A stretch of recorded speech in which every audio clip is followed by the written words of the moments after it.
क्या आपने हाल ही में बैंक में मोटी रकम जमा की है? अगर हाँ, तो आपके बैंक खातों पर इनकम टैक्स विभाग की नज़र पड़ सकती है। जी हाँ, खासकर 10 लाख रुपए से ज़्यादा नकद जमा करते हैं तो इनकम टैक्स की घंटी बज सकती है।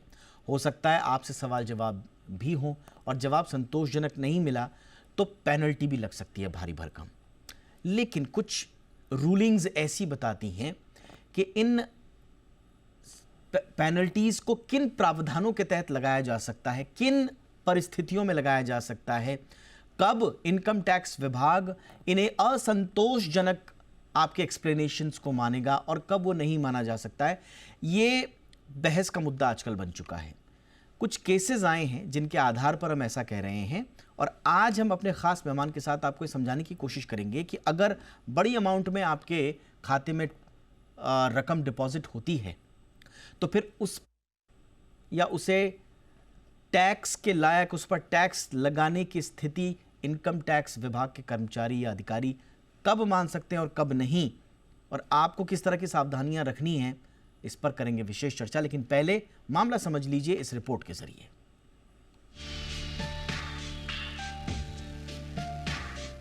बैंक खाते में जमा मोटी रकम पर आईटी विभाग कार्रवाई कर सकता है या नहीं, इस मुद्दे पर एक बार फिर से बहस छिड़ गई है। आमतौर पर यह माना जाता है कि अगर आपके खाते में बड़ी रकम, खास तौर से 10 लाख से ऊपर की कोई रकम जमा हुई है तो उस पर इनकम टैक्स अधिकारी आपसे सवाल जवाब कर सकते हैं। यही नहीं, संतोषजनक जवाब नहीं मिलने पर आप पर कार्रवाई भी हो सकती है, जो कि 60% या उससे भी ज्यादा की पेनल्टी भी हो सकती है। अब आपको बताते हैं कि इस पर ताजा बहस छिड़ी क्यों है। दरअसल हाल ही में आईटीएटी यानी आयकर अपीलीय प्राधिकरण की मुंबई बेंच की 2 रूलिंग ने नई बहस को जन्म दे दिया। पहली रूलिंग में आईटीएटी ने खाते में जमा धन को संदिग्ध नहीं माना, जबकि दूसरे मामले में इनकम टैक्स की कार्रवाई को जायज ठहराया। अब एक एक करके मामला समझिए। पहले मामले में एम शुक्ला ने अपने बैंक खाते में कैश जमा किया, जिससे आईटी अधिकारी ने फंड के स्रोत का स्पष्टीकरण मांगा, लेकिन एम शुक्ला ने कोई तर्कसंगत जवाब नहीं दिया, जिसके बाद इनकम टैक्स विभाग ने धारा 68 के तहत कार्रवाई शुरू की। इस धारा के तहत अगर कोई व्यक्ति आय का स्पष्ट स्रोत नहीं बताता है तो उस पैसे को आईटी अधिकारी टैक्स योग्य मान सकते हैं। हालांकि आईटीएटी बेंच ने नोट किया कि एम शुक्ला ने पासबुक ऑफ अकाउंट मेंटेन नहीं किया है और बैंक का पासबुक करदाता की टैक्स पेयर बुक के रूप में नहीं माना जा सकता। ट्रिब्यूनल ने कहा कि चूंकि शुक्ला ने बुक्स ऑफ अकाउंट मेंटेन नहीं किया, इसलिए धारा 68 लागू नहीं हो सकती है। इसलिए आदेश दिया गया कि नकद जमा को उसकी आय से हटा दिया जाए। वहीं दूसरे मामले में ट्रिब्यूनल ने इनकम टैक्स के अधिकारियों को सही ठहराया। दरअसल एम गावस्कर ने अपने खाते में पुरानी बचत से नकद जमा किया, लेकिन दस्तावेजी सबूत पेश करने में विफल रहे।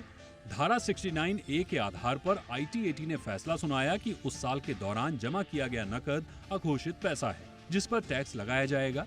बता दें कि अघोषित आय पर 6% या उससे भी ज्यादा की पेनल्टी लगाई जा सकती है।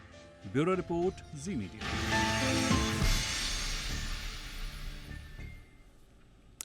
मेरे साथ बहुत ही खास मेहमान इस वक्त जुड़ चुके हैं। हमारे साथ हैं विमल पुनमिया साहब, जो कि जाने माने टैक्स एक्सपर्ट हैं। विमल सर, गुड इवनिंग, बहुत बहुत स्वागत है सर आपका। ये अघोषित पैसा है कोई या नहीं है, ये कैसे तय होगा सर? थोड़ा सा समझाएं इसे, क्योंकि केसेस आप जानते ही हैं, इन दोनों केसेस के बाद थोड़ा सा कंफ्यूजन बढ़ गया है। सर एक्चुअली क्या हुआ है, वैसे भी भारत सरकार कैश ट्रांजैक्शन के अगेंस्ट में ही है। काफी लॉ पहले भी थे, अभी काफी अमेंडमेंट भी हुए हैं और इसके अंदर मनी लॉन्ड्रिंग, बेनामी एक्ट, इसी कनेक्शन में सब आगे आए हुए हैं। तो एक्चुअली सेविंग अकाउंट में 10 लाख से ज्यादा अपन डिपॉजिट करते थे, नोटिस आता है इनकम टैक्स से, और करंट अकाउंट में 50 लाख से ज्यादा डिपॉजिट करेंगे एक साल में तो नोटिस आता है। एट ए टाइम नहीं, अब इंस्टॉलमेंट भी करेंगे और साल में 50 लाख हो गया तो आपको नोटिस आने वाला है। अच्छा, तो आपको जवाब देना ही पड़ेगा अपने को, पैसा कहाँ से आया। थोड़ा सा इसे एक्सप्लेन कर दीजिए सर। सेविंग अकाउंट है तो कितने के ट्रांजैक्शन पर नोटिस आ सकता है? नकद जमा पे? हाँ, नकद जमा 10 लाख पे। यस सर, और करंट अकाउंट है तो 50 लाख।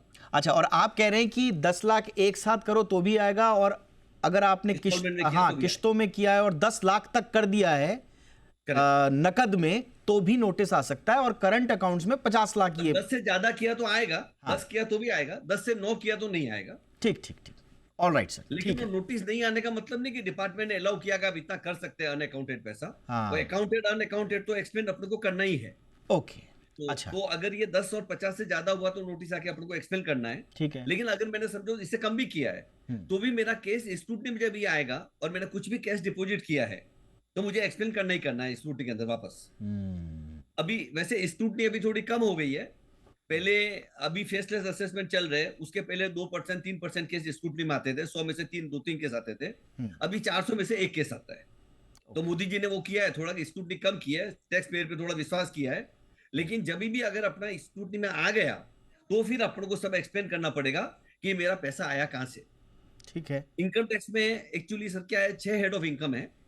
इस चीज को अपन सैलरी कहते हैं, interest on security, house property, business income जिसमें partnership firm, partner proprietary firm, other sources, other income and capital gain and other sources. Other sources में अगेन वापस 2-3 हेडिंग है, interest, dividend, annuity and others. और capital gain में short term, long term. तो अगर आपको cash transaction इसके circle में आया है, इस कनेक्शन में आया है, इस बिजनेस से आया है, तो आपका नॉर्मल इनकम टैक्स आप रिटर्न भरेंगे, उसमें एक्सप्लेन कर देंगे आप, और टैक्स भी भर देंगे।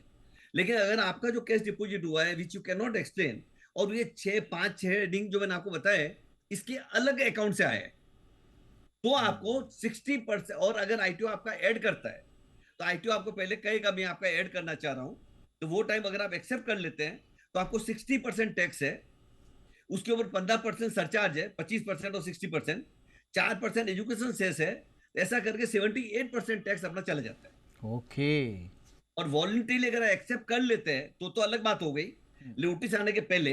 और नोटिस आने के बाद एक्सेप्ट करते हैं आप, आईटीओ ऐड करता है, तो फिर वो 84% टैक्स लगाएगा। 78 के ऊपर भी 10% और पेनल्टी लगाएगा, 60% की 10%। तो आपको 80% हो जाएगा। अच्छा। और वो कंडीशन कभी होगी जब अपील फाइल भी नहीं कर रहे हैं आप, तो और टैक्स भर देंगे। अगर आप अपील करेंगे तो फिर 78% पे आपको 30% पेनल्टी लगेगी अलग, या 60% तक भी जा सकती है। तो वो मामला बहुत बिगड़ जाएगा। ओके। ओके। अब लेकिन ये अभी गवर्नमेंट ने सर क्या किया है यहाँ पे, लेकिन एक सर अभी नया, पहले हाँ जो इनकम टैक्स की रेट होती थी, जी। तो हर साल का अलग अलग असेसमेंट होता था। अच्छा। अभी 1 सितंबर 2024 के बाद में जो रेट होगी इनकम टैक्स की, हम्म। उसके अंदर उन्होंने एक ब्लॉक कंसेप्ट डाल दिया है ओके। कि 6 साल का असेसमेंट एक साथ होगा। तो उसके अच्छा। अंदर उन्होंने टैक्स 60% रखा है। तो हालत ऐसा हो गया कि जिस आदमी के यहाँ पे कैश डिपॉजिट मिला और उसमें रेड नहीं आई, उसको टैक्स 84% है, मान लेगा तो भी। और जिसमें रेड आ गई उसको खाली 60% ही भरना ये मैं आपसे यही पूछ रहा था। ये मान लेने के बाद तो ज्यादा पैसा देना पड़ रहा है। है। हाँ। अच्छा, मुझे ये बताइए सर, जिस पे कंफ्यूजन है कि अघोषित पैसे, अघोषित मेरे पैसे हैं, ये तय कैसे होगा?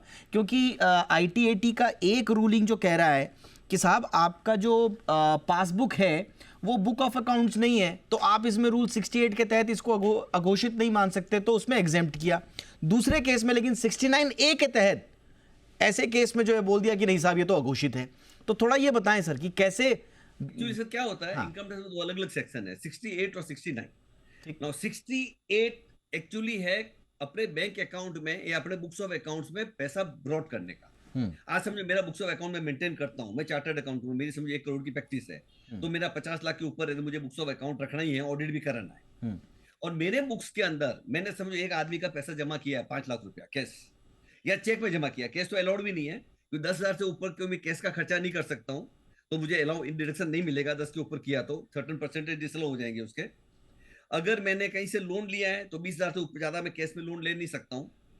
अगर मैंने चेक से भी लिया है और तो सामने वाले को मुझे चुकाने का है तो मैं कैश में चुका नहीं सकता हूँ।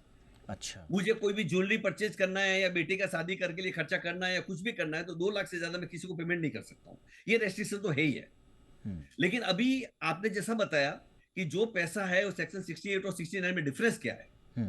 अगर मेरा बुक्स अकाउंट में मैंने कोई पैसा जमा कर दिया है और बाद में बैंक में जमा किया है, बुक्स अकाउंट में मेरा आ गया है, passbook is not books of accounts but cash book ledger जो अपन रखते हैं वो बुक्स ऑफ अकाउंट्स है, और वहां पे मैंने जमा कर दिया है and I can not explain.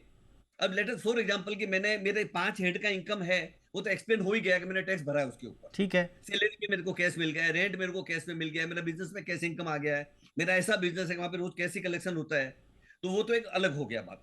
लेकिन अगर समझो मैंने किसी से लोन लिया 5 लाख रुपए का और मैंने मेरे बुक्स में जमा किया है, और मैं कैन जो भी मैं पैसा पब्लिक का दूसरे का लेता हूं, लोन या कोई भी डिपॉजिट, तो मुझे उसकी 3 चीज एक्सप्लेन करनी पड़ती है।